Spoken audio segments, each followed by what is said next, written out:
All right. Blessings to you. We're going to get into a very important topic, and it's about relationships, and it's about stop leading your marriage like a business. Stop leading your marriage like it's a business. And we're going to be talking about why your success strategy that's working in your business, that's working in your career, it's actually hurting your relationship. You ever thought about this?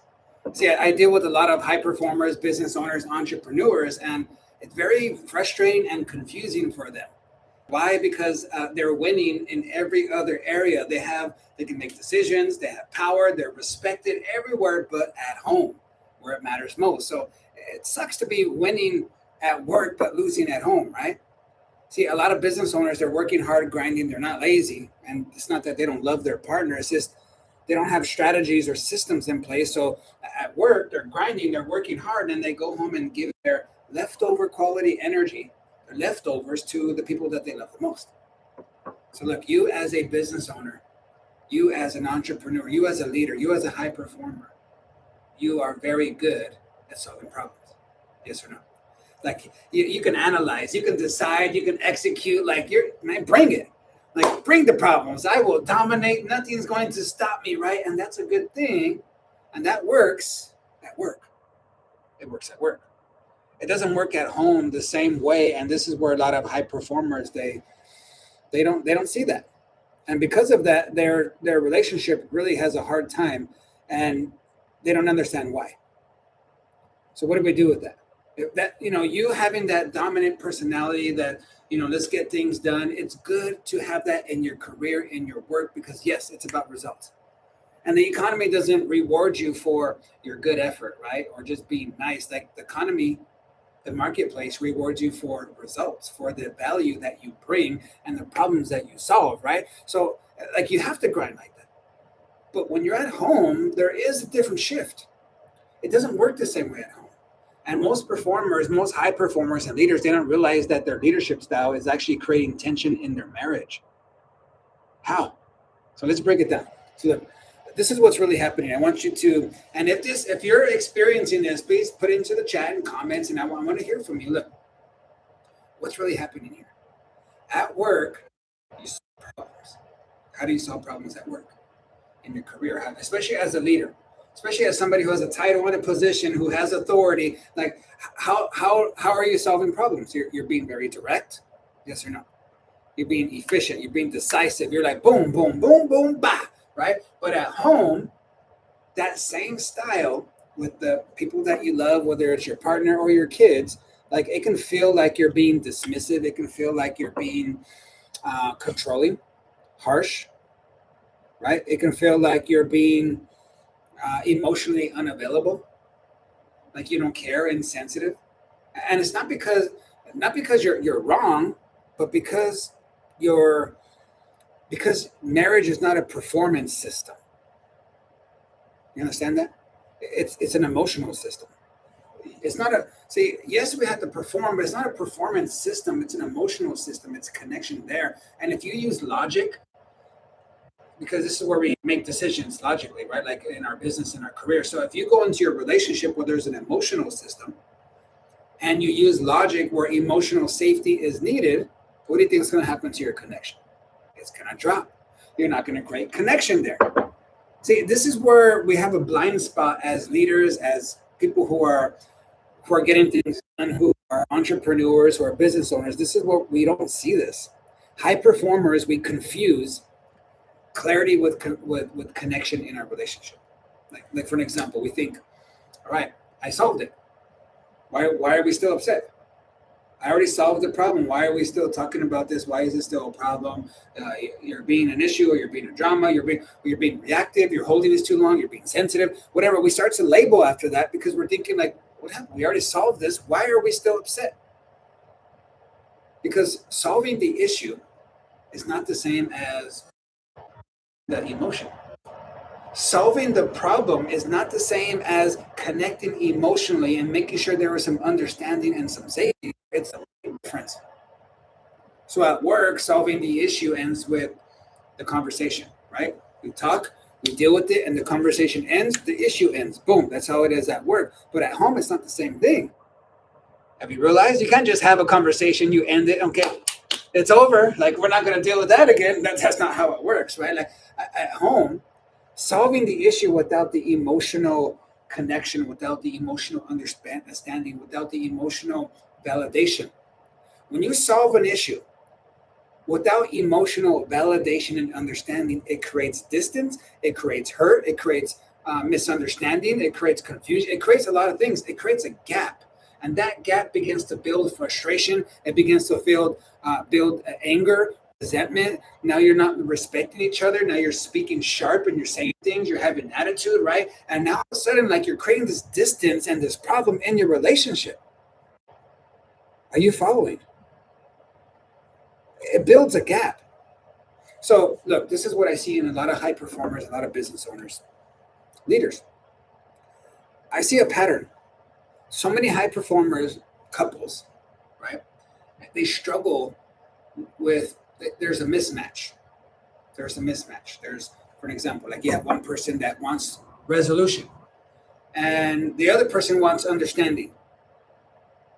See, if resolution happens without understanding, the issue is technically solved, but emotionally unresolved. You see that? Let me say that again, because I know it can just, it's very wordy, but when we understand this, it's a game changer. This is a pattern that I see in a lot of high performers, a lot of good people that love each other, and their relationships are struggling. They're falling apart. Why? Because of this. Look, one person wants resolution. They just want to resolve it. The other one person wants to feel understood. Do you see the problem there?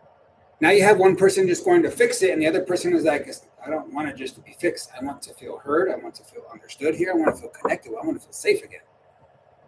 See, so if the resolution, if you solve it without understanding and that emotional connection happening, yes, the problem was technically solved, but unemotionally, it's not resolved. And that emotionally unresolved, that unresolved, it begins to stack. It begins to create resentment. It begins to create, disrespect, right? And then that's when you start to hear, like, you don't get it.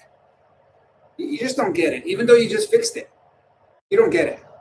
What do you mean? I just fixed it. I just listened to you. I heard it and I fixed it. And they're like, you don't get it. Why is that? See, it's not that you're cold. It's not that your spouse is too emotional or sensitive either. It's not that. It's not that you're incompatible. It's not that you picked the wrong one, right? Look, the real issue is that you were never shown how to switch leadership modes between work and home, between your career and your marriage. Like, there is a difference. It's a different environment. It's different rules, right? And a lot of times we carry the same ones over, and this is where disconnect and the problem begin to happen. So what do? We need to shift. How do we shift? I'm going to give you three steps. If you guys can put this into the comments, that would be great. Remember, go, comment, like, subscribe, all these things. I'm always sharing a lot of value on love and marriage. I've been doing this for over 20 years. I pastored for 15 years, helping people all around the world in their relationships, high performers. So this is what actually works. Okay, I'm going to give you 3 things that work right here. This is a 3-step shift to help in your relationship. So step 1, and it works. Okay, it works only if you work it though. Step 1, slow the solution. Slow the solution. Before fixing anything, I want you to ask, like, do you want a solution, or do you want me to understand first? Just share. That one sentence, that one phrase, that one question, it can prevent half of your conflict just like that. See, just with this solution, just with this one phrase, I'm going to prevent and solve half of the conflict in your marriage. By you just going and saying, before you fixing anything, before they're sharing a problem, whether it's about you or something else, don't just go into fixing mode. Before you fix anything, ask, do you want a solution? Or do you want me to understand first? Like, do you want me to just listen? Like, just listen, and then after, like, what do you want me to do with this? Do you want me to go do something? Do you want me to fix this? Right? A lot of times, they don't want you to do anything. They just want it to be heard. This can prevent so many problems. Two, validate before, when? Before, validate before you analyze. Look, validate, make them feel understood, make them feel heard. When people feel heard and understood, like when you know what is under their understanding, how are you going to understand them? To know what they're standing on, to know where they're speaking from, to know where they're coming from, whether you agree with them or not. Validate before you analyze. Repeat what you heard them say and do it in your own words to really prove that you listened, right? That you were present, that you weren't being distracted on your phone, or, like, come on, prove that you heard them, right? And you're going to repeat what you heard them say, repeat and rephrase in your own words, not to agree. It's not about agreement. It's about to show that you understand. It's to prove that you understand, because you need to prove it. It's one thing for you to understand. It's a whole different thing for them to feel understood. That's where the power is. That's where the connection is created. That's where they feel safe. That's where they feel loved. It's not about you understanding, because you can understand everything very clear, and you really can. But if they don't really feel that, if they don't see that, if they don't believe that, what good is it?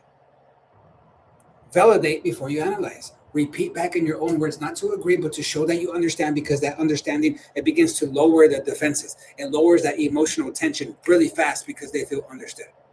Again, whether you agree or not, it's not about agreement. It's about understanding right now.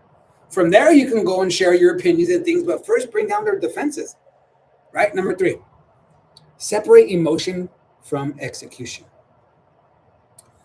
Emotion from execution, because if you're charged up with a negative emotion and you start to go and act upon those negative emotions, that's a reaction, right? And now you're not executing intentionally, you're reacting, and that creates more problems. Separate emotion from execution, from your action. So once your emotion is calm and you're able to, like, okay, let me reset. And there's a lot of tools that I teach and things that you should learn to not have to wait hours or days or weeks to be calm enough to talk about real solutions, okay? So you have to be able to have some maturity here where, okay, if you're emotionally charged up and mad, okay, how do I reset this? How do I change my mind, my posture, my face, my breathing, so I can, like, have a conversation? Because the quicker that we deal with it, the better for our relationship. I'm protecting us. So once your emotion is calm, then talk solutions. Emotion, not during. Don't start verbally venting and then and you're like, I feel better. You feel better. And they're like all beat up and bruised up and thrown up on. Like, timing is everything. Like, come on, be mature. Right? Even if you feel like you need to fight and show them, like, you can wait when their defenses are down and you can still go call them out later. Okay. So this is what I want you guys to do. If you're strong at work, but you're struggling at home, you don't need to become someone else. You don't need to go find somebody else either. Okay. You just need a better system. And the things that I just shared right here, like, if you just start to do those things, it will have a big impact on your relationship. Right? If you start to slow down the solution, like, don't just fix, like, just listen first and just be there and ask, hey, do you want me to do something with this? Right? And then validate before you analyze, and then separate the emotion from your action, so that way you're not reacting. If you start to do these things, I'm telling you, it will better your relationship. Now, if you're in crisis mode and this is not enough, like you're Richard, you don't know where, okay. If you, or even if you're like, yeah, this is good, I want it done fast, like, I want to, then look at my description here. There's 2 things you're going to see in the description below. You're going to see an assessment for your relationship. You click it. It's going to take you through these 8 questions really quick. It takes a minute, but man, the information that it gives you, it's amazing. You're going to know where you're weak at, where you're strong in relationships, what needs to be fixed, what you need to do right away to better your relationship. And it's so specific towards you. It reads you. It's crazy. You're going to be like, what the heck? How does it know this about me? Right? Like, some people are like, man, I feel like it knows it better than I know myself. Like, it knows me better than I know myself. So go take the quiz, and already you're going to get a lot of clarity on what you can do right away. Okay. Now, if you want to get more value, I do have a 30-day reset program. There's one for men and there's one for women. because it's different. Men and women are different, right? So I talk differently, and it's not about blame. It's not like long therapy talk. It's not that.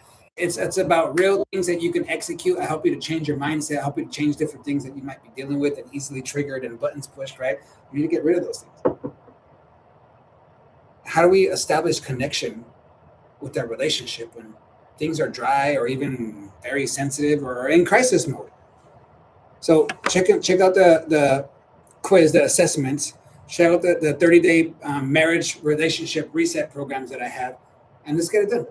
Money back guaranteed, right? Look, learn how to lead your marriage. Different than your business. It's not the same thing, right? If you don't adjust, tensions begin to grow, distance begins to grow. You have to reset. So that way your connection can begin to stabilize and you have that healthy, functional relationship that you are called to have, that God has called you to have. Yes? Can I get an amen? So bless you guys. Thanks you guys for coming on here. Go check out my other content, please. My other long form videos. I have long form, short form, talking about relationships in all different aspects, and it will change your relationship, take you to a different level. Okay. Bless you guys. I pray for your marriage. I pray for your kids, your families, that your businesses will succeed, your relationships will succeed. Why not? Every area that you'll win. So bless you, and we'll see you guys in the next episode. Okay.